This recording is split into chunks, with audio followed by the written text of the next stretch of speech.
Mesdames, Mesdemoiselles, Messieurs, bonjour. Paris, capitale de l'Europe aujourd'hui. Le traité d'amitié et de coopération qu'avaient conclu le général de Gaulle et Adenauer de façon spectaculaire fêtera l'an prochain son 10e anniversaire. Il a connu, comme vous le savez, des hauts et des bas, mais il vit bien. Le nouveau sommet franco-allemand s'inscrit dans ce que ce traité prévoyait. Le chancelier Willy Brandt est à l'Élysée depuis ce matin. C'est sa 3e rencontre avec le président Pompidou en 8 mois.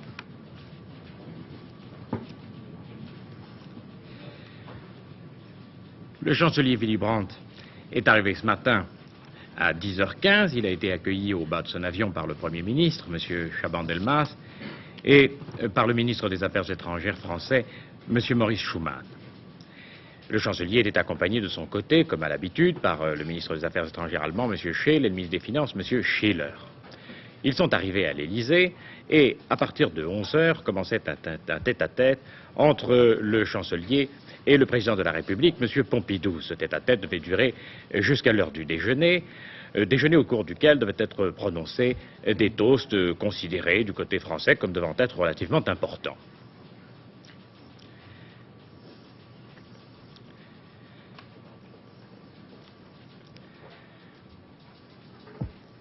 Il ne s'agit pas, naturellement, d'une visite de routine. Elle est importante pour la coopération et la monnaie de l'Europe, pour les rapports de l'Europe avec les États-Unis. Paul-Marie de Lagorce, la question est bien là.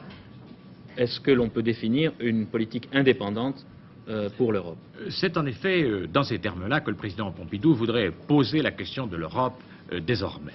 Il l'a dit ces derniers jours au cours de plusieurs réunions gouvernementales et hier matin encore dans une interview accordée à un magazine italien. L'indépendance européenne, selon lui, se définit désormais par rapport aux États-Unis. Et la question qu'il veut poser au chancelier Brandt est de savoir si, dans cette optique, on peut réaliser un pas en avant sur le plan européen. Alors vous savez que du côté français, on considère à cet égard comme un critère la question de l'union économique et monétaire et en particulier l'organisation d'un système tel que l'Europe assure sa cohésion par l'établissement de bases stables et précises entre les monnaies, autrement dit que les monnaies ne varient pas trop les unes par rapport aux autres à l'intérieur de l'Europe, bref que les marges de fluctuation monétaire soient réduites, pour employer l'expression des techniciens. Vous savez que c'est un problème aux aspects ardus et rébarbatifs, mais en réalité le fond des choses est là. Si l'on veut que les marges de fluctuation soient réduites, c'est parce que l'on veut que l'union monétaire fonctionne sur des bases stables et précises.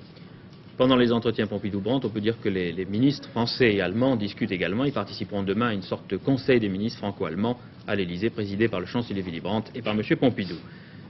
À l'étranger encore, nouvelle offensive américaine au Vietnam, une offensive massive. Pourtant, le négociateur américain à la conférence de Paris sur le Vietnam, M. William Porter, a protesté ce matin contre l'Assemblée mondiale pour la paix qui doit se tenir à partir de demain à Paris. Elle se tient plutôt à Versailles. M. Porter a l'intention de ne pas participer à la prochaine séance de la conférence de l'avenue Kléber à Paris. Il l'a dit tout à l'heure aux Nord-Vietnamiens. France sociale d'abord. À la Régie Renault, les syndicats et la direction se sont retrouvés ce matin après une semaine de réflexion pour négocier le renouvellement du contrat d'entreprise. Discussion serrée car les positions respectives sont encore très éloignées. Alors la question posée à Bernard Olivier, y a-t-il, comme au charbonnage, un début de compromis? Bernard Olivier. Jean-Pierre Elkabbach, il n'y a pas d'accord chez Renault. Les syndicats et la direction viennent de se quitter à l'instant sur un constat d'échec. Cela après 3 semaines de négociations et 8 séances de discussion. La direction et les syndicats viennent de se quitter. Tout à l'heure, la CGT, la CFDT et FO vont tenir une conférence de presse, mais on ne sait pas grand-chose de ce qui va se passer maintenant. En tout cas, ce matin, la discussion n'a pas avancé d'1 pouce. La direction est restée sur ses positions, elle offrait 1,5% de pouvoir d'achat pour l'année à venir. Les syndicats réclamaient 2%. Les plus durs étaient la CGT, la CFDT et FO. Quant aux cadres, ils auraient certainement accepté de signer, mais ils ont finalement renoncé. Que va-t-il se passer maintenant? Eh bien, faute d'un accord, la direction peut décider unilatéralement de donner un certain nombre d'avantages aux employés, mais il faudra attendre pour savoir ce qu'il en est exactement, et sans doute pas avant ce soir. En tout cas, compte tenu de Renault Entreprise Pilote, cette rupture laisse mal augurer des négociations qui se déroulent actuellement dans le secteur privé et particulièrement dans la métallurgie. Information première, à vous Cognac G. M. Joseph Fontanet a fait approuver hier par le Conseil des ministres toute une série de mesures en faveur des travailleurs immigrés pour améliorer leur accueil, leur promotion et leur intégration. Mais, en attendant de conquérir leurs droits, les mêmes droits que les travailleurs français, certains immigrés protestent contre les conditions de logement et de vie qui leur sont encore souvent réservées. Dernier exemple, chez Penaroya. Reportage qui vient de Lyon. Penaroya à Lyon, dans le quartier de Gerland. Depuis hier matin, une centaine d'ouvriers en grève occupent les locaux, réclamant des augmentations de salaire avec le retour aux 40 heures, payées 45 heures. Dans un communiqué publié par la CFDT, les grévistes déclarent être presque tous étrangers et dans une très large majorité nord-africains et dénoncent leurs conditions de travail. Ils affirment par exemple que la récupération du plomb à laquelle ils sont employés est dangereuse. Autre revendication sur le plan salarial cette fois, des salaires inférieurs à 1 000 francs par mois sans aucune garantie de sécurité. Enfin, les grévistes se plaignent des conditions de logement, en particulier aux foyers attenant à l'usine, où ils peuvent habiter moyennant un loyer de 30 francs par mois. Ils en réclament la remise en état ou la modernisation dans les délais les plus brefs. Peut-être l'ignorez-vous, la main-d'œuvre étrangère est un facteur important pour la croissance économique des pays industriels. C'est en tout cas la conclusion d'une enquête récente publiée par la revue Population et Société. Ni la France, ni l'Allemagne, ni la Suisse n'auraient atteint le rythme de développement économique de ces 10 dernières années sans l'aide des travailleurs étrangers.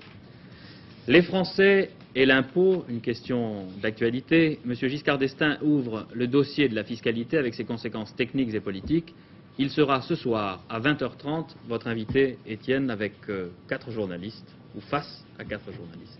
Oui, au moment où les Français vont se mettre à essayer de rédiger leur déclaration d'impôt et à 5 jours du versement du premier tiers provisionnel, il était tout à fait logique que notre invité ce soir fût le ministre des Finances. Mais à vrai dire, il y a aussi une autre raison, et elle est peut-être plus importante. Il s'agit bien sûr de toute cette campagne de presse, de cette publication par un certain nombre de journaux de documents fiscaux, et en particulier de la feuille d'impôt du Premier ministre, bref, de tout ce qu'on a pu dire sur l'avoir fiscal.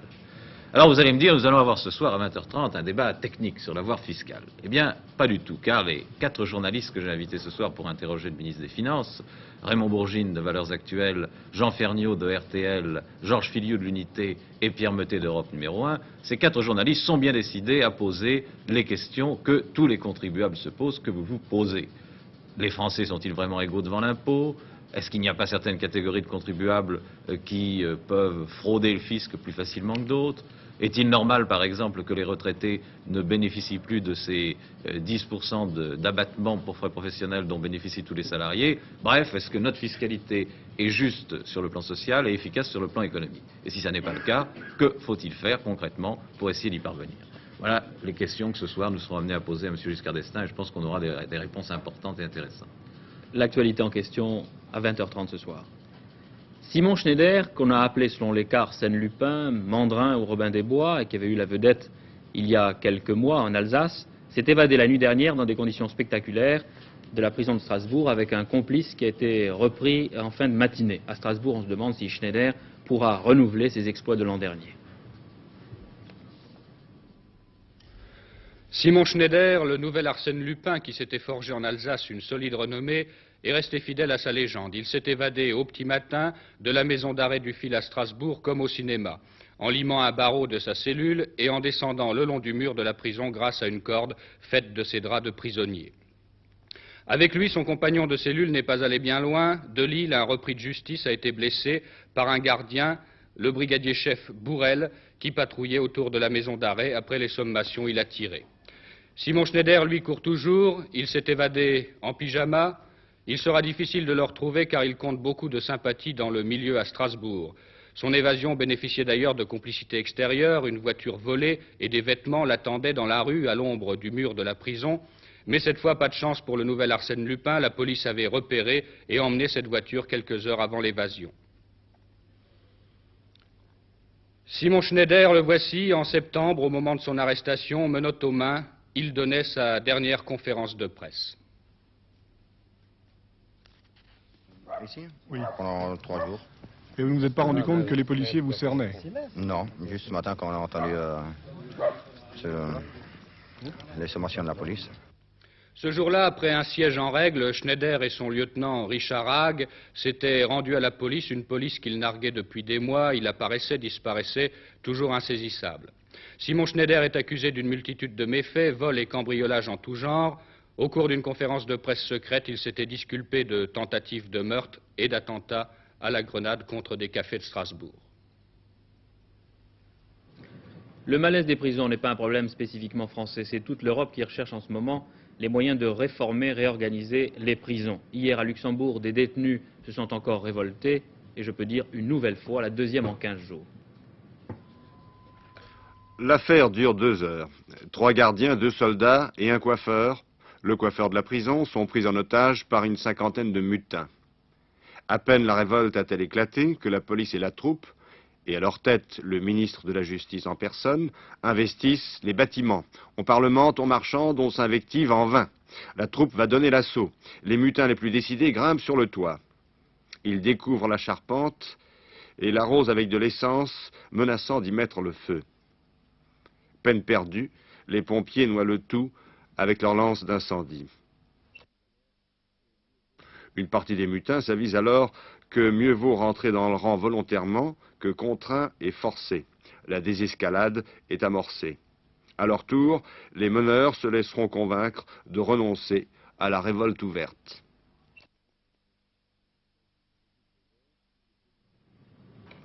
Au bout de 2 heures, tout était terminé.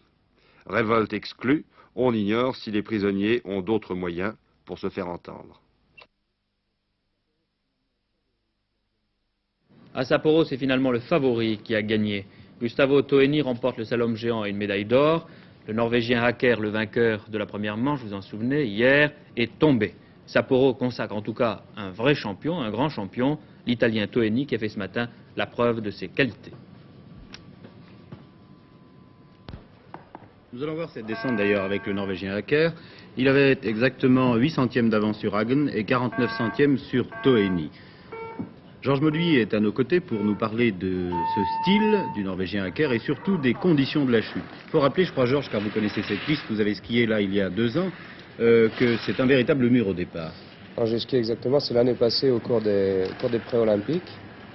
Et le mur de départ est vraiment impressionnant car c'est véritablement un mur. On plonge littéralement dans la pente. Vous voyez que le Norvégien Aker doit vraiment déployer toute sa technique pour arriver à se maintenir dans les portes. Oui, on sent qu'il prend énormément de vitesse entre les portes. Il prend beaucoup de vitesse à tel point qu'au moment de sa chute, Aker était vraiment assez nettement en tête sur Jean-Noël Augère, puisqu'il avait, je crois, 2 dixièmes d'avance au moment de sa chute. Ben voilà. Voilà la chute d'Aker que nous allons revoir. Alors ce qu'il faut expliquer, au ralenti. Je pense, là, Georges, c'est que ce n'est pas une chute due à une faute de quart, mais uniquement, on peut dire, la volonté de gagner de Là, Aker. il sort un petit peu bas de cette porte, et ici, il prend la porte vraiment sur les 2 skis, et il va se coucher à l'intérieur sur la chaussure qui va frotter sur la neige, et irrémédiablement, Aker tombe, et pour lui, c'en est fini, malheureusement, de ses chances. Il ne faut pas oublier non plus que Aker était parti le numéro 1, c'est-à-dire dans l'ordre inverse des dossards de la première Ici, série. on voit les dernières portes d'Edmond Brookman, qui est vraiment allé chercher sa médaille d'argent, lui aussi. Il s'est vraiment battu, car hier, il avait un retard assez considérable sur Toeni de 1 seconde 26 centièmes. Et ça, c'est déjà important, surtout sur une piste aussi difficile. Alors les Suisses confirment avec Brookman, et puis ensuite, c'est le grand favori, c'est Toeni, que nous allons suivre un peu plus longtemps maintenant. Rappelons qu'il avait hier 49 centièmes de retard. Ce n'est pas le même ski qu'il y est comme hier. Enfin. Non, absolument pas. Toeni se bat vraiment énormément aujourd'hui. Comme on dit dans notre jargon, il s'est vraiment défoncé pour aller chercher cette médaille d'or, pour gagner ce titre olympique dont il avait tellement envie depuis quelques années, depuis qu'il est arrivé au sommet du ski mondial en slalom géant. Et il a déployé tout son répertoire de techniques et tout ça dans une souplesse qui est vraiment incroyable. C'est le véritable félin. Il n'a pas fait une seule faute. Son récital a vraiment été de grande qualité. C'est du ski en liberté d'ailleurs, vous expliquez bien le passage des ports, dans le sens où il n'essaye pas de se rattraper sur l'écart, mais il se laisse partir. Il se laisse partir, il va vraiment très bas dans les portes, mais jamais sur l'écart. Il laisse glisser ses skis avec une vitesse incroyable. Et il les relance à la sortie. Il y a aussi une particularité de Toeni, c'est que son virage est un peu, disons, escamoté par ce fameux pas de côté qu'il fait. juste à l'entrée du virage. Alors voici sur le podium, c'était avant la deuxième série, mais la course était déjà jouée. Il faut rappeler que Toeni a gagné avec exactement au total des 2 manches 1 seconde et 13 centièmes d'avance sur Brockman. Et un autre Suisse à la 3e place, un Suisse de 22 ans, Mattel, 1 seconde 37. 4e Hagen, 1,54. 5e Auger à 2,22. 9e Pence, encore plus loin, mais en tout cas, Auger était trop attardé hier pour essayer d'obtenir une médaille aujourd'hui. Jean-Michel, vous n'avez pas beaucoup parlé des Français ou des Autrichiens. Est-ce que ça veut dire que le ski français-autrichien est en déclin et qu'on entre dans une période noire? Vous savez, on ne peut pas d'abord toujours avoir de la chance, il y a toujours une part de victoire dans la chance à mon avis. Et puis, ce qui est, j'en parlais ce matin avec Georges Bourduis, ce qui est réconfortant, c'est qu'il n'y a pas eu de victoire d'outsider, il n'y a eu que des victoires de meilleurs. Les meilleurs skieurs du monde ont triomphé, quel que soit l'état de la neige à Sapporo. Alors disons que les autres étaient meilleurs que les Français, c'est peut-être le début d'une petite période noire, on ne sait pas. Mademoiselle Famose n'est pas contente et je crois qu'elle porte plainte ce matin, vous nous expliquez pourquoi? Oui, elle attaque la radio périphérique qui s'est permis de publier sa photo. Dans une lettre qu'elle a adressée au directeur de la radio, Annie Famose proteste contre l'usage abusif fait sans son consentement de son nom et de sa photographie dans les journaux à des fins publicitaires. Résultat de l'enquête sur Famose, demain à la Fédération internationale de ski, toujours à Sapporo, nous saurons demain si elle est suspendue, si c'est la fin de la suspension ou si elle est disqualifiée à vie. À tout à l'heure, 13h30.